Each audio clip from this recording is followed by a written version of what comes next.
మెంతికూర పులుసు. దీనికి బాగా క్లీన్ చేసి పెట్టుకున్న ఒక పెద్ద కట్ట మెంతి కూర అన్నమాట. ఆకునంతా ఇలా వేరు చేసుకుని బాగా క్లీన్ చేసుకుని పెట్టుకోవాలి ముందరగాను. ఒక టమాటా బాగా క్లీన్ చేసి ఇలా చిన్నగా ముక్కలు కట్ చేసుకోవాలి. 2 ఉల్లిపాయలు ఇది కూడా క్లీన్ చేసుకుని ఇలా చిన్నగా ముక్కలు కట్ చేసుకోవాలి. ఒక 2 పచ్చిమిరపకాయలు ఇలా కట్ చేసి ఉంచుకోవాలి ముందరగాను. చింతపండు పెద్ద నిమ్మకాయ సైజ్ అంతా తీసుకుని నానబెట్టుకోవాలి ముందరగాను. కొద్దిగా బెల్లం వేసుకుంటే కనుక మెంతికూర చేదు ఉంటుంది అనుకుంటారు కదా, అది చేదది లేకుండా మంచి టేస్ట్గా ఉంటుంది ఇలా బెల్లం కూడా వేస్తేను. అందుకని కొద్దిగా బెల్లం కూడా వేసుకోవాలి. ఈ మెంతాకు పులుసు బాగా చేదు ఉంటుంది అనుకుంటారు, అస్సలు చేదు ఉండదండి. తింటున్న కొద్దీ ఇంకా తినాలనే అనిపిస్తుంది, అంత బాగుంటుంది, చాలాను మంచి టేస్ట్గా ఉంటుంది. ముందర ఎలా చేయాలో చేసుకునే విధానంలోకి వెళ్ళిపోదాం. ఇప్పుడు మెంతికూర పులుసుకి ఒక ప్యాన్ పెట్టుకుని ముందరగా పోపు వేసుకోవాలి. పోపుకి 2 స్పూన్లు ఆయిల్ వేసుకోవాలి.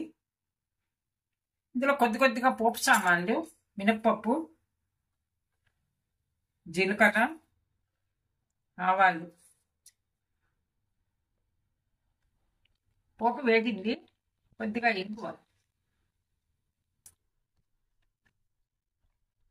ఇప్పుడు ఇందులో ముందరగా చిన్నగా తరిగి పెట్టుకున్న ఉల్లిపాయ ముక్కలు కొద్దిగా వేయించుకోవాలి, కొద్దిగా కలర్ మారేదాకా.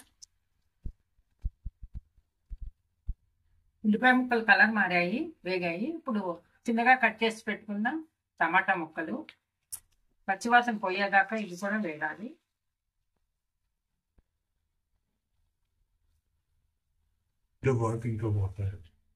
టమాటా ముక్కలు పచ్చివాసన పోయాయండి, మగ్గింది.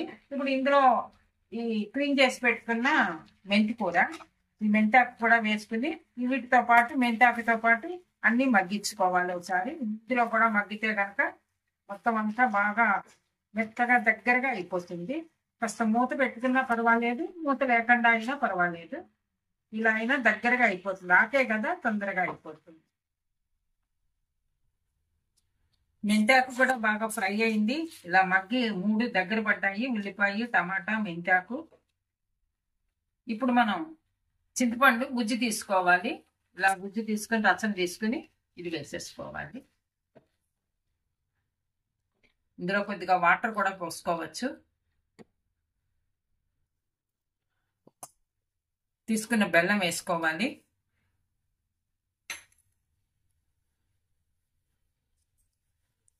తగినంత ఉప్పు,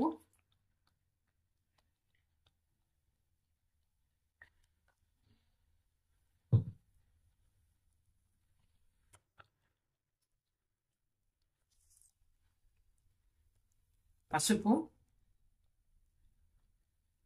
ఇది కారం,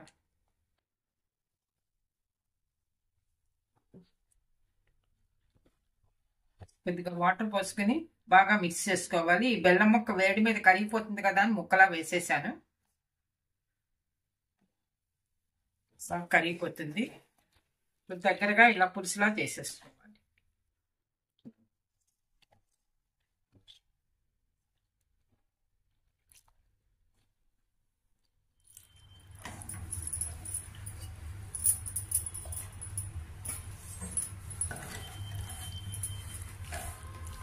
ఇప్పుడు ఇందులోనే 2 స్పూన్లు శనగపిండి కొద్దిగా వాటర్లో కలుపుకొని ఇట్లా వేసుకోవాలి.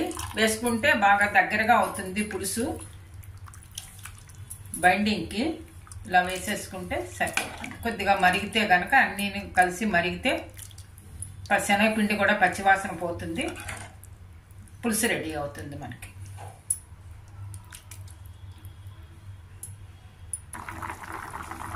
మెంతికూర పులుసు బాగా మరుగుతోంది, రెడీ అయిపోయింది. సర్వింగ్ బౌల్లోకి తీసుకోవాలి.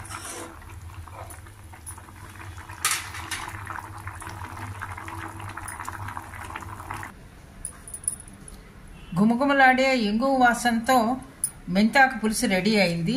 చాలా రుచిగా ఉంటుంది, మంచి టేస్ట్గా ఉంటుంది. మనం పప్పు కలుపుకుంటే కనుక పప్పు అన్నంలో పక్కన సైడ్ డిష్గా ఇది వేసుకుని తింటే కనుక ఎంత అమోఘం అండి, అద్భుతం. మీరు కూడా ట్రై చేసి చూడండి. ఈ వీడియో నచ్చితే లైక్ చేయండి, షేర్ చేయండి. Thank you for watching.